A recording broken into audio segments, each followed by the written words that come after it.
This is another news for Friday, October 28th, 2011. And other news is brought to you by no sponsor. We have no sponsor. So other than these are wax fangs because Halloween is coming. So I'm going to keep saying stuff. I'm Iyaz Akhtar. I'm Rachel Mello. And I don't think we can do the whole show this way. But you can. I don't think It's so. multitasking. This is so bad. Yeah, these aren't very good. You can shoot them. Best sponsor ever that we actually trashed them first thing. Play now, shoot later.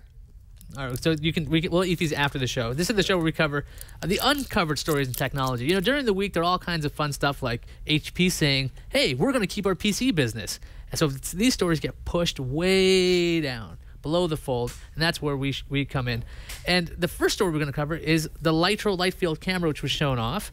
If you guys are unfamiliar with the Lytro, I don't know how you're unfamiliar with it, but it's this camera that allows you to take any picture and then focus on different points later on. I know that you guys, Tony and Jeff, went over to Lytro headquarters in Mountain View, and these are the actual cameras here. They come in 3 different colors. The red one I think is like a 16 gigabyte, and the other 2 are 8 gigabytes.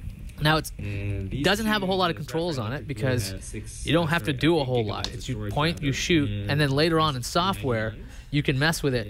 Now, Tony, you got to play with one of these, right? Kind of, no. No, you didn't get to play with one. I thought you were a subject. No, I wasn't a subject. I was the subject of the photo. Of the photo. The one taking the picture. Did this actual design remind anybody of something else? You know, those things where you actually would, a little tube, you turn them in. A kaleidoscope? Thank you. Yeah, a bit like a kaleidoscope. Now, let's take, Jeff, if you take my screen, I'm going to show the audience how exactly this works. Let's go to a Lytro thing. So again, this camera is very, very tiny. So here we go. So here's a picture of a cat. That's for Tony. I want to focus on this thing back here. So after this picture's been taken, you can click on the back and look. See how now the cat in the back's focused. Or I want to see this outlet. That's supposed to be more in focus. Or I would like to see this hand. That totally works. Now this is done in Flash. At least that's the way it works on the web. Actually, the ones with the raindrops are actually really the raindrops. Mm-hmm. Now Lytro's got a whole bunch of these, so you can test it out. So if you want to look at the wing of this airplane in the back, you can see the wing comes into focus. Now this is all one picture. That's how this thing works. So you can see the rain right on the window. So I really like this. Do you think this is going to make a big difference in? Is everyone going to be a great photographer now, or is this just a gimmick? I've been thinking about this since Monday when we saw it, and it really, at first, you know, when I read about this or heard about this last year, I was like, this is not really going to catch on in the long run. And then after I actually saw the product in person and actually get a chance to see how it actually works from you take the picture to the post, because an important part of it is actually in the software. Yeah. So I got to see how the software works and how easy it is. And it reminded me of something. I don't want to, you know, jump too far. Because you're going to be discussing this on TWiT Photo. This is going to be discussed at great lengths. Oh, I can say physically the design is very Apple. The design of the software or the hardware? The design of the hardware is very Apple. Now, if you got, the camera really has very little. It has like a zoom function and it has a shutter. And then you got power on the bottom, and then you have a USB. There's very little to this. I mean, but it makes a lot of sense. I think it conveys how you're supposed to use this. It's just point and shoot, and then all the work is done later. And the viewfinder here is not super great. It's a tiny screen. Imagine your iPod Nano. I mean, that's pretty much the size. Is it always a two-hand shooter? Every single time I've seen a picture, someone has to go like this, 2 hands, to shoot it. I mean, you want to be stable. I mean, it's got a f2.0 lens, but you want to be able to be as stable as you can because it is capturing multiple planes, and it is really fast. I saw how fast it captured the image, and yeah, I mean, it's about, I think they said the aluminum portion is about 4 inches, so it's not very big. I'm very curious about how it does in low light, though. I mean, if it's supposed to be capturing all the light, they say 11 mega rays. Yeah, that's what they're calling it, not megapixels, because it captures so many different things. I mean, it looks. I mean, it's definitely a unique product, and it's only sold by Lytro. They're not licensing this technology out to companies. I think they should.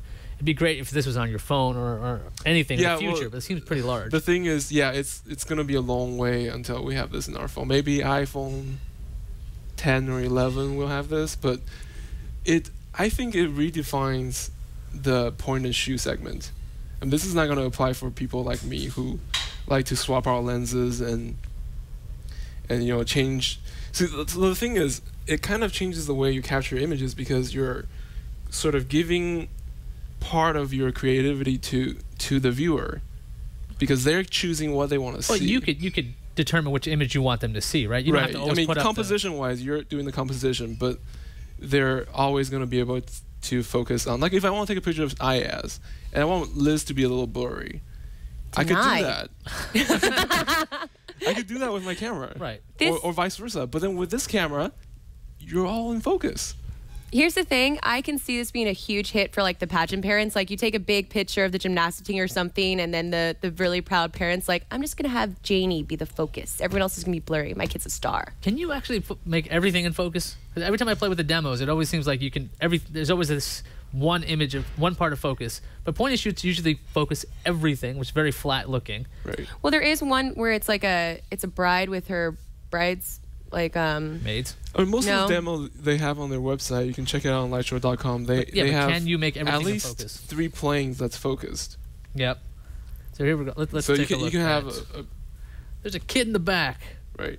I don't care about this kid in the foreground. This kid matters. Yeah. See, it could be for the proud parent. The table, you should be able to focus on the table as well. The table. Trying. Or whatever it is in front of them. There's a plastic bag. Oh, there's a plastic bag. this bag is very exciting to look at. And look, this kid's got food on his face. But what I'm saying is, in the software, can you make everything in focus? If you wanted everything to be absolutely crystal clear, could you do that? Well, so here's the thing. I don't know how much I can say, but this thing is basically capturing as much data as it can. Right. And so what you're doing now is all the data is captured live and then is being manipulated in the software. So there's actually future plans to do more with these data. So right now, with the current software, you can do this, but they're planning on doing other things. Right, because it's all software upgraded. Yeah, exactly. Because so all this data's there. Okay. So we saw some pretty cool stuff that they're doing. So you know about the future, what's going to happen? Look, flowers. I think this. I can play with this all day. I like this idea. Yeah, and they will be hosting these images on their website, and it is going to be free. Mystery Science They're Theater. not going to own the photos that you take. You're going to be the owner of the photos, not like Facebook. And if you ask them to remove it, they will remove it, or they will, moderate and. Yeah, but on the web right now, you can't make a print. Right on the web right now, it's still in a Flash interface. This is how you actually get them embedded on. I mean, I tried it on my browser on my Android phone, and it works. Does it work on iOS devices? No, right? Because it's Flash. Unless they have a special app, you can't tell me. I haven't tried. Actually. You haven't tried it, but yeah. But I like this stuff. But the real thing is, I don't think it's going to make people like fantastic photographers all of a sudden just because you can focus later. I mean, if they don't compose the picture right, you're not going to have a good-looking image. I mean, these are well shot images anyway. Yeah. You gonna get one? $400 for the 16. Is it 8 gigabyte? 8 gig. And then $500 for the 16 gigabyte. $399 and $499. If I have one gifted, I will not pass it up. Keep in mind, it is the first of its kind, so right. it is. It's only shooting HD at the moment, but I'm sure they will. I'm sure people want to see the video version of this and all kinds of crazy stuff in the future. Yeah. But yeah, I'm psyched about this. Tony's this comes out next year, though. You can pre-order it now and you can try it out. Totally unrelated. Barnes & Noble. They pulled all of their DC comic books off their shelves in their stores because Amazon got an exclusive on DC Comics digital. So on the Kindle Fire, you'll be able to get DC Comics. Barnes & Noble's logic is if you go into their store, you should be able to buy anything that they have in the store on your Nook, I guess book-wise anyway, because they sell games and other things. Not why. What do you guys think about the idea of Barnes & Noble just pulling away DC comic books because of this exclusive? I think it's a downer. I mean, I love comic books, and now you can't even see them at the store. Yeah, it's pretty stupid. Well, I really don't understand their logic. They're like, oh, well, then you'll have to go to our website. It's like, I'm going to go to Amazon. Like, the only reason why I go to Barnes & Noble is to get something that day instead of going through Amazon waiting for shipping, get it to my mom who's a librarian who actually likes feeling certain stuff. That's the only reason why I go to Barnes & Noble. If not, I'm doing Amazon. Yeah. So they just killed that for me. Is that going to make your Kindle Fire more enjoyable then, since you have? It's going to make it more awesome, more fire. More fire. More fire. But it took all the good graphic novels like The Watchmen, B for Vendetta. Those are the ones that are like a lot of people that aren't into comic books. They know that because of just movies. So they took away They took away the good stuff, man. You know, I was looking for a really old comic earlier this week, Akira. Yeah. I can't find it digitally, and I'm very sad. And I'm gonna have to borrow it for somebody. Well, that's not a DC published thing, but you'll be able to find it elsewhere. It's actually, I think, Dark Horse Comics owns it. So. All right. Yeah. Barnes & Noble also trying something different. They're going to start selling things on their online site, including electronics and rugs, actually. They're trying to expand a bit. Is it a magic carpet rug? I don't believe it's magic. I wanted to go on a magic carpet ride. Barnes & Noble already do this. If you go into the larger stores, you'll see things like they'll have games, they'll have book accessories, they'll have DVDs and Blu-ray, and they'll have music. But now they want to compete with Amazon. Is this a great idea for this company to have a whole bunch of stuff on their online site? Should they be going out? Because at some point, aren't you losing your identity? Barnes & Noble, you think Barnes & Noble, they sell books. But now it's going to be, you go to barnesnoble.com and you can buy, I don't know, a toaster. Is that... To go with your book. Well, you got to eat. Are you going to toast the book? Burn it after you read. Put mayonnaise in a toaster. It's okay. I mean, are they concerned because they saw what happened to Borders? I mean, is that what... Well, probably. I never would have thought that Borders would have gone down. Yeah, I mean, that caught us off guard. Yeah. You can get camcorders and headphones and... Are they cheaper? I don't know if they have the same kind of deals as Jeff, if you take my screen, I'm actually at the Barnes & Noble site taking a look at their camera selection. I mean, it's an interesting idea, but at some point I'm going to get confused by what exactly is Barnes & Noble. I mean, when Amazon was a bookstore first, remember that they used to be a bookstore? Yeah. That's all they used to sell, and now they sell everything. Is there enough room out there? They actually do sell groceries. Holy cannoli. In Seattle, they'll deliver it right to you. But I mean, this seems like this is a very uphill battle for something like Barnes & Noble to take on Amazon. Yeah, they're way too late in the game. They just kind of seemed a little delusional and, pulling stuff just because, well, fine, they got the exclusive, so we're going to pull this. It's like, if anything, you should put it more in the store because Amazon doesn't have stores. Yeah, that's a huge difference for a lot of people. Yeah. That if they go, which e-reader should I buy? And they're like, well, who's it for? For your parent, you might want to actually have a place where there's customer service, like Barnes & Noble. They actually have a huge advantage with their stores. They could be like, oh, yeah, by the way, we have all these things. Here's a Nook preloaded with the Barnes & Noble store. Probably that's where they're going to make a lot of money because you can go. Well, even with Amazon, the Kindle that I got, I went to Best Buy to go get it because I wanted to compare all the other stuff because I know I wanted to get an e-reader. I was pretty sure I wanted to get a Kindle, but I wanted to compare it to the Nook, to other stuff. I didn't want to just, okay, well, I've seen it. It seems pretty cool. I wanted to actually feel it. And also, I got one for my mom, and I had to take her to Best Buy to be convinced that she wanted it. Okay, so VMware. This headline really sounds dull, but this is actually interesting once I talk to you guys about it. VMware's virtualized Android phones coming to Verizon. That doesn't sound like it's a whole lot of fun, but here's the deal with this. One phone can act like multiple phones because you have virtual machines. So if you wanted to have a split phone that's only work, you could go to that profile. If you wanted only personal, you could have that profile. AT&T is doing something similar with their service called Toggle. Would you guys be interested in, would this actually influence your phone buying decisions? If you go, look, you can have one phone and it's work and it's your personal, but it's separated by these virtual machines. There's no way they would market it as that. They would say it's like profiles. That's the only reason why I would get it. Like when I'm on vacation, I would like to be able to just shut off all my work stuff because a lot of my work numbers, people call me all the time from work on my cell phone because I didn't have a Ring Central phone number here, so it's just my cell phone. So it'd be nice when I'm on vacation just to wipe it out of my brain. When I'm in Hawaii, I don't want to be looking at certain stuff. It's like popping up. I'm like, no, make it go away.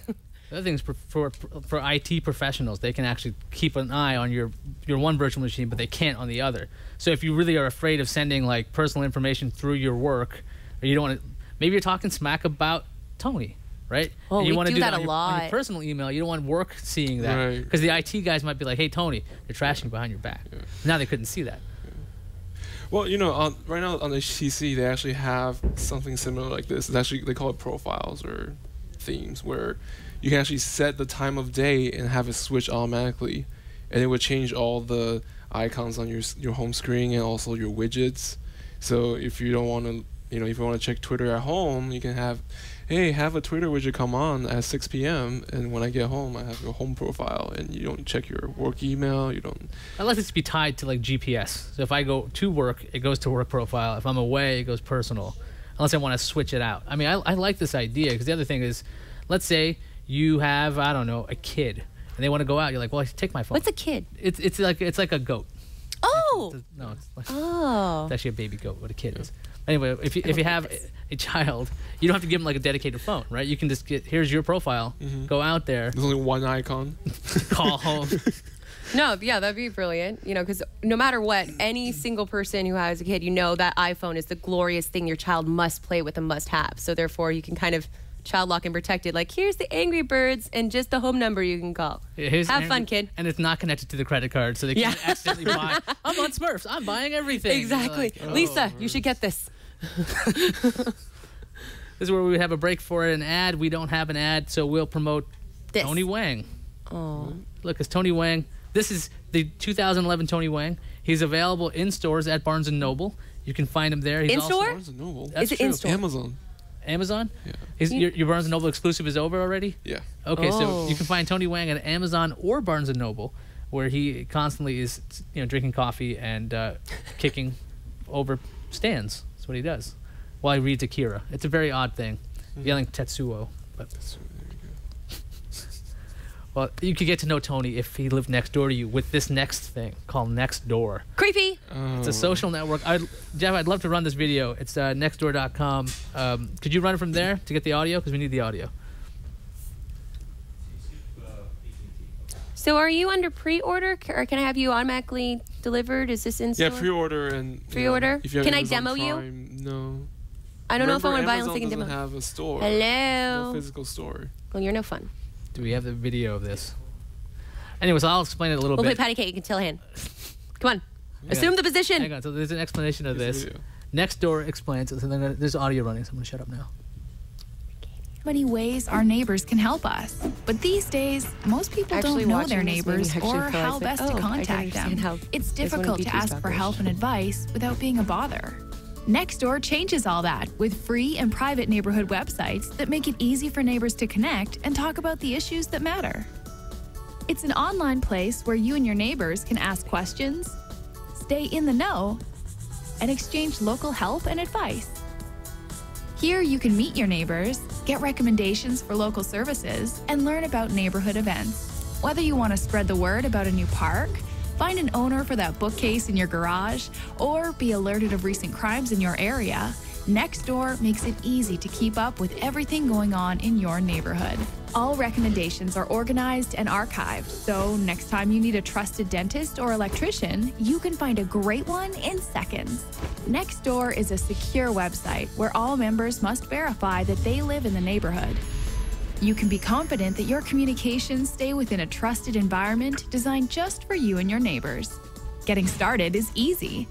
With just a few clicks, you can get up and running with Nextdoor for your neighborhood. As your neighbors join the website, you build a stronger and safer neighborhood.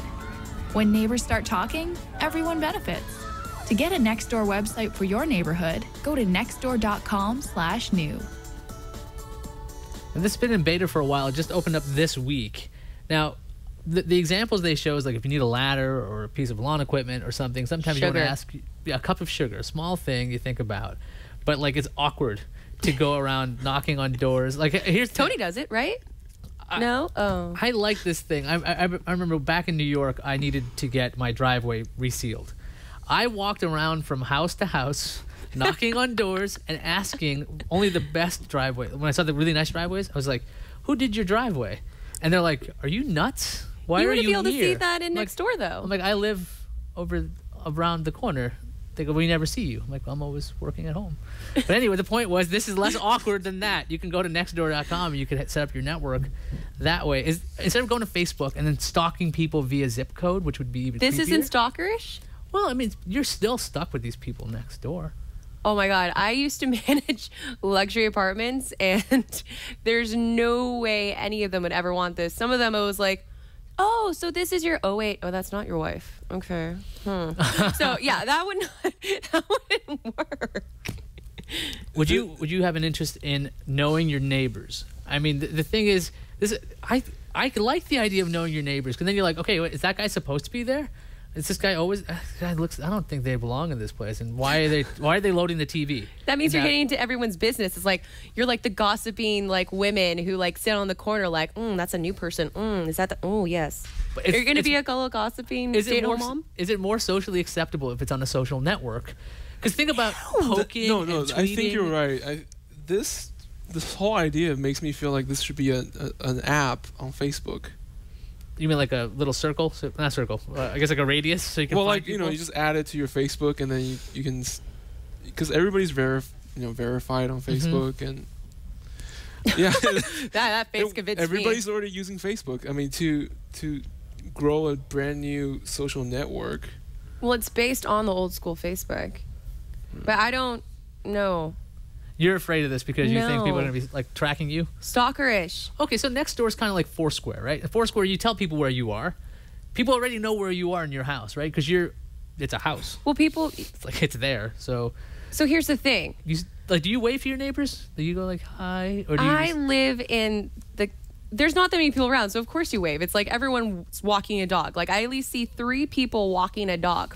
Oh my god, that's a fly. Sorry. Okay. Every single time I'm on my own. It went in my eye. Do you know your neighbors, Tony? No. Are you just being antisocial? Not really.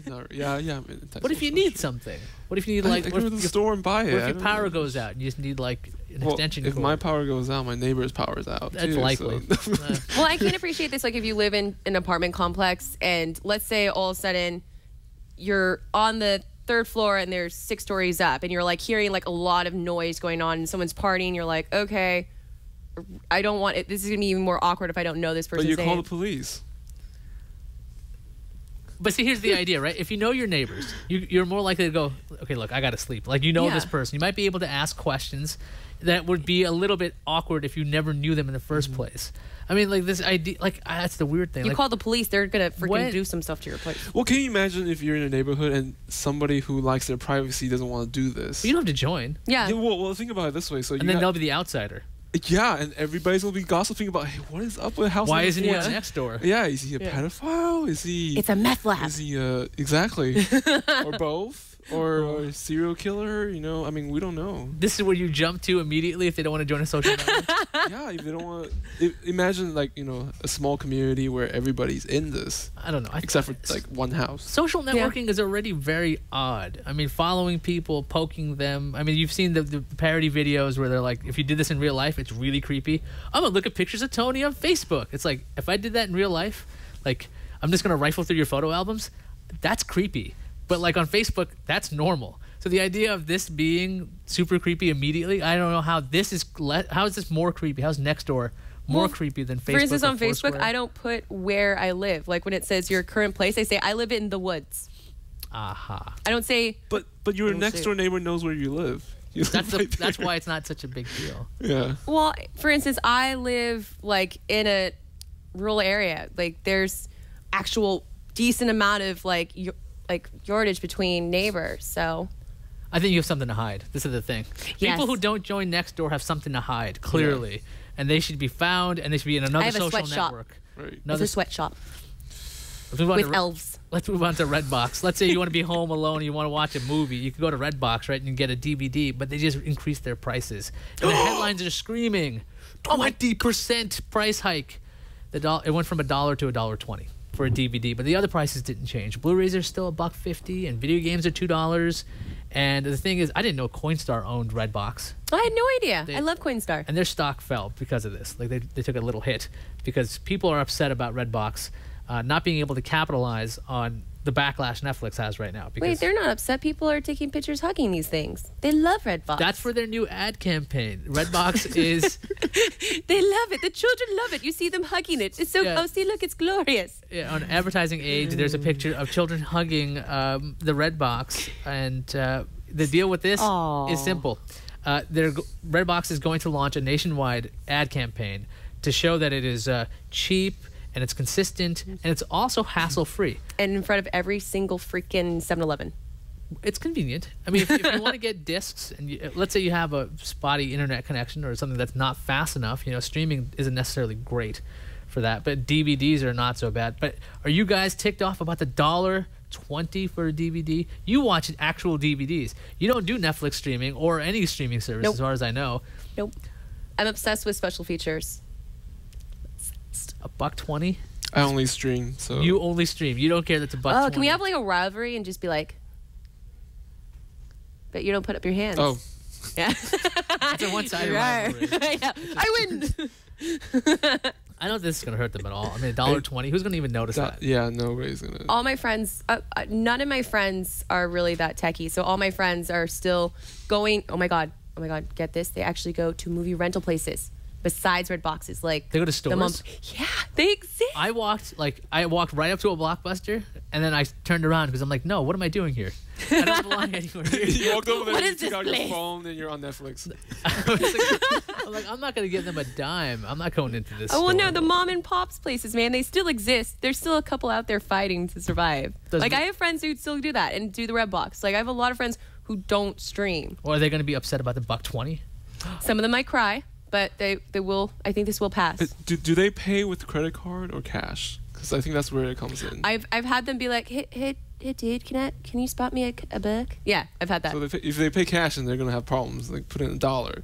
They'll be like, 20. oh, Where are they gonna get the 20? Hey, Bum, from? let me get 20 cents. Thanks. I There's a lot of them around 7-Elevens. I didn't use Redbox unless I have a code for free stuff. What? Seriously, that's how I got Oh. I got to like rent Inception. I'm like, I had a free code. I'm like, hey, I'll watch this on the airplane. I never actually did. Still have to Watched watch for Inception. free. Wow. What's that? You watched Inception for free. Mhm. Wow. No matter what, I'm always going to get DVDs. I am like Captain America's coming out. I immediately got it on Blu-ray. It is awesome. What is with this ownership thing? How can you own DVDs? This has been an issue for the movie industry right now. They're trying to figure out how to make you want to buy DVDs and buy Blu-ray instead of renting them. I mean, is it the special features? What's getting you to actually buy the discs and own them instead of just renting it once and watching the special features once and then being done with it? I'm one of those people where I obviously am obsessed with movies because of the amount I have. I just loved seeing the special features, seeing how stuff was made. It's like, oh my god, that wasn't green screened. Holy cannoli! Like I like knowing the ins and outs of movies to appreciate them more, so I want to watch them. What about you, Tony? Are you I'm a streamer. you're a stream- so- you don't care about ownership? I like loan. No. Do you, so I you- used to. can I you- used to own a lot, and then I did some math, and I was like, Yeah, same here. Can you loan? You I- can't loan your streaming. I loan a lot of my movies to friends too. well, I only own Fast and Furious DVDs now. So Of course All- you all do. I got five of them? 4, 5, There's Five. right? 5. Mm-hmm. Pre-order number 6 already. So There- What the? I know I've heard somebody call Netflix. Like I think of Netflix as I pay $20 a month and they store all my DVDs. That's how he looks at it. Like it's their storage container. You can ask for them. That's just one way with the DVD rental system that they still when have. they take the movies off streaming, I get a little upset. That I think is frustrating. But Yeah, then then I there it go, went. well, I already seen the movie 3 times. I don't really need to watch it the 4th time. Well, here's an example. I'm going to be Edward Scissorhands tonight for the Halloween party. Are you going? What Halloween party? There's a Okay, Halloween I'll tell you party. later. I'm going to be Edward or Edwina. I have scissors. They're foam scissors. What does this have to do with anything? So, I actually watched Edward Scissorhands last night to get into character. I had it as a DVD in my DVD player, and I had it as repeat. So it was repeating as I slept. So therefore, it was like in my brain. That's great. So you can now like make topiaries with your fingers. That's great. That's what Edward Scissorhands did. You can do that too. Speaking of movies, an actress is suing Amazon for revealing her age on IMDb. If you guys didn't know, Amazon owns IMDb. I actually did I it. didn't know that. Yeah, we're finding out a whole lot here. Now, here's the deal. Here's the lawsuit. This is quotes from the lawsuit. If one is perceived to be over the hill, i.e. approaching 40, it is nearly impossible for up-and-coming actresses, such as the plaintiff, to get work as she is thought to have less of an upside. Therefore, casting directors, producers, directors, agents, managers, etc., do not give her the same opportunities regardless of her appearance or talent. Plaintiff has experienced rejection in the industry for each 40-year-old role for which she's interviewed because she does not and cannot physically portray the role of a 40-year-old woman. And so this actress is suing for $75,000 in compensatory damages and $1 million in punitive damages. This ridiculous? Yeah. I mean, like, so she's obviously 40, and we don't know who she is because in the lawsuit she's Jane Doe. But she's of Asian descent and lives in Texas. Can we guess? Chat room, do you think you know who it is? So we have an out-of-work actress trying to get $1 million. $1 million, yep, and punitive damages. And 35. Well, Amazon's got 75. money if you're going to Okay. sue anybody. So the idea is she's already on IMDb, and you can have a special account where you can control, your IMDb page. The inside. But some of these actors out there don't put their date of birth because they don't want to get, oh, you're over the hill. I can't hire you. But this lawyer is saying that she's 40. She doesn't look it. She never gets the roles for 40-year-olds. If people find out she's 40, she'll never get a job. This is ridiculous. This is just so ridiculous. I can't even. I'm agreeing with Tony. It's someone who's just out of work and just. This is what they're trying to do to get some money right now. She's bitter about losing the role or not getting the role, and she's just. What if it was a big name actor, an actress that is? Well, then say your name. But don't be Jane Doe. It's not just IMDb. I mean, I've looked up things on IMDb before that's not there, like how tall an actor is, like how tall. Tom how tall Cruise, is Tom platforms exactly. or non-platforms? Yeah, you can find out by Googling and searching, not just IMDb. Yeah, but you can't just sue random fan pages. If you're gonna sue anybody, sue Amazon. They have a ton of money. Yeah, that's true. That's why she's doing that. That's why you sue Amazon. Amazon doesn't own all the data. How old is Lucy Liu? What? Maybe she's 40. I don't know how old Lucy Liu is. Now, what you can do is you can do a search for every single Asian actress. I know who lives in Texas. And then Americanized name, right? Americanized stage name. Lucy Liu is my bet. I don't know who it is. How old is Lucy Liu? Now you're gonna look it up on IMDb. Oh, yeah. And if her age is not on there, now you're gonna think it's her. I know. But I don't see why she'd be suing for that. She's got a pretty healthy career going. I think it's on to. Have you seen her anything lately? I've seen her on Futurama reruns, but really? Oh no, 1968. So it's not Lucy Liu. She lives in Queens, New York. So she's not in Texas. Yeah. Nope. So move on to communications, for which we have a bumper. You've got mail. Made by the one and only Kuhan, who I just found out accidentally shaved his head. Do you have a picture? I have a picture. Hang on, let me grab it for you. Get a picture Let's get of that. Kuhan on here. So let me explain who Kuhan is. He's a awesome super fan of all things like NSFW, and he makes things like that bumper you just saw there. I like hearing the noise. We actually know what's going on. Where's that picture? Here it is, on my screen. Now, apparently, what he did was That's not Kuhan. he accidentally. He says it's Kuhan. No, It's on his Twitter account. No, it's photoshopped. What he did was he wasn't paying attention to the number on his trimmer, and he was at 1, and then he took a chunk out, basically a patch. And It so could he- have been a design for Halloween if it was in the right place. To be consistent, he decided to completely cut his hair off. He claims it is to do an Iyaz cosplay at Dragon Con, which was last month. Oh. Yeah. Because I'm like, this is a 3, by the way. This is Oh, not a 3. 1. This is a 3. Mine's a 8. Anyway, we do. The main thing what we're trying to get to is that we had a voicemail, Oh yeah. and we should play it. I'll be able to hear it. It's on SoundCloud. No, I won't. I can't hear it. Can we hear it through the monitors? We just pretend we're hearing it. So, Is it on? yeah. Can we hear it in the monitors? Can you guys hear it? That's the monitor. Hi, Liz. This is John calling back. I called you a week ago, and somebody sent me a diskette with the video of you answering my question. I Bird in the didn't background. realize that I had to buy a Roku box. Now, when I buy the Roku box, that sounds a lot like an animal that I might kill, a Roku. Does that come with an animal? Chad from Texas. What is that? I don't understand. very If you could confusing. send me a letter to my P.O. box, that'd be great. Goodbye, Liz Romero. He's gonna find me on Nextdoor and stalk me and kill me. This is why you want to stay away from Nextdoor, I guess. Yes, But that man will find out where I live and just take my skin. we'll somehow get John there some kind of letter. Well, I don't think he left Stickers. stickers. Stickers. We'll send him something. He'll get something, and then he'll know what's going on with the show. If you guys would like to send us anything, you can. We're at iontwit@gmail.com, or you could send us a voicemail, or you could call us at 321-22-OTHER. Now listen, this is nuts. 321-22-OTHER actually rings my phone on my desk over there. That is not a joke. It's through Google Voice. So if you want to call, don't do it during TNT, but We'll put it to vibrate. It's like, all of a sudden it goes like this. you can leave voicemails at 321-22-OTHER. I might pick up the phone. I might not. And that does it for us. And if there's a story you think should get the spotlight, you should email us or call us. Until next week, keep your eye on the news.